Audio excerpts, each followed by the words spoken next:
মোৰ সৰুৰে পৰাই আৰক্ষী অধীক্ষক হোৱাৰ মন।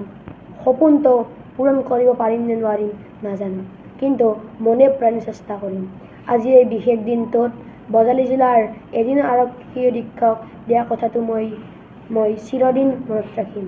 মোৰ জন্মক্ষণৰ লগত দেশ সেৱাৰ ভাৱ জড়িত হৈ আছে, কাৰণ মোৰ জন্ম 15 আগষ্টত। আশা কৰোঁ ঈশ্বৰে মোক এই ক্ষেত্ৰত আশীৰ্বাদ প্ৰদান কৰিব। বৰ্তমান অসমত শিশু অধিকাৰ সপ্তাহ চলি আছে। শিশুসকল ধৰণীৰ সম্পদ, গতিকে শিশুসকলৰ ভৱিষ্যত উজ্জ্বল কৰাৰ ক্ষেত্ৰত প্ৰতিগৰাকী অভিভাৱকে এক বিশেষ ভূমিকা লোৱাটো উচিত।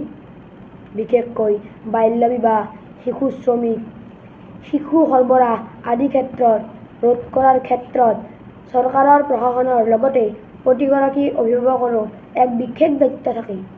আশা কৰোঁ অনাগত দিনত ই